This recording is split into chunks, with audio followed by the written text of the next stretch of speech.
Last week I posted a video asking the question of whether I could make money by selling all the cards in an ONIT Athlete University of Michigan 2025 football card platinum box. And opened up all the cards in that video and then went over what I thought I could make. So I had finished, did the auction on eBay, put all the cards up at 99 cents opening bid, and sort of staggered them so that they kind of closed over like every 5 minutes and then eventually every minute, to sort of see what we could get, see if we could make any money. So the results are that there were a number of cards that didn't sell. A couple of base cards, surprisingly, this Donovan McCulley, Campus Colors, Derek Moore, base card, Andrew Spraggs, our starting right tackle, Jalen Hoffman, spring game star. So a couple of cards didn't sell, that's fine. I'll just put them into my collection. Then there were a whole bunch of cards that sold at the 99 cents. So you got all the base cards here. These were either starters or notable players that I put on individually. I also put on 3 lots of 9 cards each, of 9 base cards each, and none of those sold. So people are interested in those. But you can see even after the base cards, there were some of the inserts that went for 99 cents. A couple of the light campus colors, Samaj Morgan Fusion premium card, a couple of the parallel cards that are teal, a couple of the Vestige and Fusion, and a little surprising to me that no one wanted to spend a little more on this parallel purple, which is numbered out of 199. But Connor Jones hasn't been playing, so maybe that shouldn't come as a surprise. So making 99 cents on each one of these cards adds up. But where we made a little bit more money are on these cards. So we've got a couple cards that went for $1.25. This Jair Hill, this Jordan Marshall. This one went for $1.40. We did get one base card for $1.75. So someone's a fan of Dominic Zavada out there, willing to pay a little more. These are a couple that also went for $1.75 on this one. Here's a Justice Haynes. Again, this is the purple hollow parallel. It's numbered out of 199. I was thinking I'd get more for this card, but did get $4.30 for it. So that's, this is a flip card. I was expecting flip cards to go for, this is my list from the video, $10 each, and they did not. So that was a disappointment. But like I said on the video, anything that's going to be Bryce Underwood related is going to do well. So Bryce Underwood silhouette, which would have fallen under one of these just insert cards, where I was expecting to get $5 per insert card. That didn't happen at all, but this one did go for $11, a little bit more than $11. So of course the big card was the autograph. Every platinum box from ONIT has an autograph card in it. I was fortunate enough to pull what's they refer to as a Team Colors Shimmer Hollow, and those are numbered out of 65. I'd initially, before I opened the box, was aiming to get $30 for the autograph card. Once I opened this up, I was thinking $50 plus because it's a limited series, and Donovan McCulley's a big star for us. And unfortunately, I did better than 30. This sold for $33. So if you add up what everyone paid for my cards, you would get up to about $75. So that was what the cost is for a platinum box. So, I guess you could say that's an indication that they've done a good job of valuing the platinum boxes, charging what they should charge for them. In terms of whether I could make money off of opening a platinum box and selling all the cards, what I talked about in the last video is that's tough to do because of the fees that eBay takes. So the answer is no. I netted somewhere around $50. So considering I spent $75 on the box, I think it was $7 shipping, so $82 total. I've come up short about $30. And it's just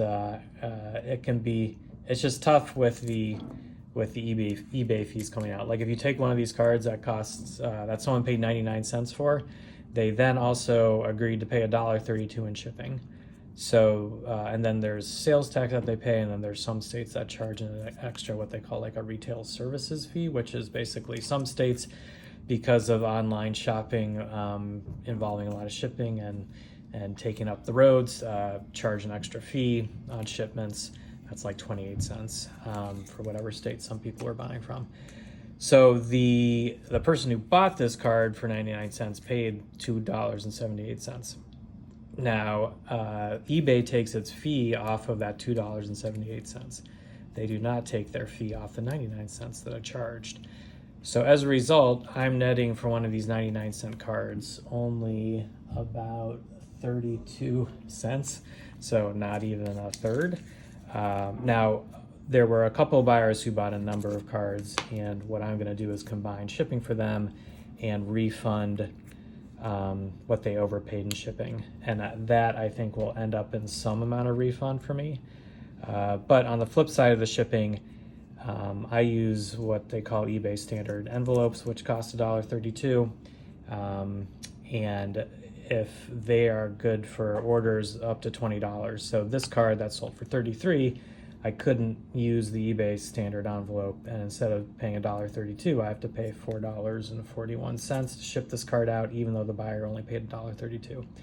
So for all the money that I might recover on consolidating shipping for a bunch of the cards and getting some refund in the fees that I paid to eBay, I'm probably going to lose all that on the Donovan McCulley card. So lesson learned: next time I list cards for anything that I think is going to go for more than $20, I'm going to put the USPS ground advantage on there and have the buyers pay more like $5 for shipping instead of $1.32.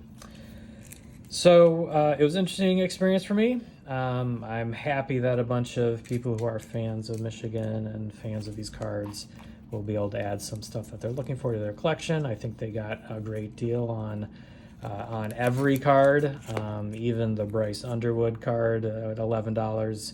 A lot of these times you see these selling for $5. I think I have not seen on eBay a listed sale for one of these type of cards, but I know someone else has this same card listed for $75. So whoever picked up this card, I also think got a great deal at $33.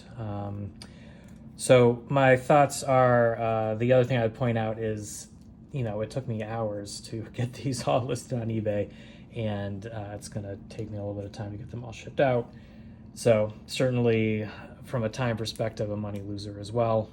But I'm going to try it again. I have ordered 2 of what they call their Prime boxes. So those are boxes with 6 packs, and they have 3 guaranteed autographs. I will open those boxes up on videos. I'm going to commit to opening one and selling the cards in it, but my approach there is I'm not going to bother selling any base cards. I will sell only the inserts. And instead of doing auctions, what I'm going to do is I'm going to list them at a price and see if people will buy them over a 2-week time frame. So for example, with this, I would have listed it at like $75. For this, I probably would have listed it at $15. For this, I probably would have listed it at $7 or $8. These looks like I'd be listing at like probably $3 to $5, and see if people are willing to buy them that way. So auctions are fun. Auctions kind of let you know what's going on, but honestly didn't get a ton of interest in them. One thing that eBay does is it has watchers, which means if you see a listing, you're interested in it, you click the heart button, and you can kind of search for it more easily. And that was one way that I could tell how much interest there were in cards. So for example, the Donovan McCulley autograph card had 11 watchers. It got some early bids throughout the week. This one also had some watchers and some early bids, and that kind of gives you an indication of where it's going to go. And then typically what you see on the auctions is just like a big rush in the last couple seconds to put in your high bid and see where it shakes out. So my approach next time around is going to be to list them at a buy now price. I'll accept offers too, and see if I can recover the amount of money I spent on the Prime boxes, which is a lot because it's $150 per Prime box. So clearly the autographs I'm going to need to be shooting for not $30, but probably more like $50, see what I can get. So one nice thing that ONIT has done this year is they've published an odds list. So here they list all the different types of cards that there are. They have a column for single packs, platinum boxes, and prime boxes, and it gives you the odds for pulling each type of card. So this is per pack. So if you get a platinum box and you've got 6 packs, chances are you get 2 Campus Color Dark cards. Similarly, you can see how rare, like this is a 1 of 1 gold parallel card. This is a 1 of 1 signature card, extremely rare cards. It kind of gives you a sense of the Donovan McCulley team color signature shimmer, even out of a platinum box, that's a 1 in 29 chance. So this is a pretty rare card to pull. You can see the purple parallel in a platinum box, 1 out of 9. So certainly not as rare as the signature card, but that does kind of give me a guide about how much people should be willing to pay for these cards. So I just got an email today that the 2 Prime boxes have shipped, so I expect to get them sometime in the next couple days, hopefully at least by early next week, and I will post another couple videos opening up those boxes. In the meantime, have a good evening and go blue.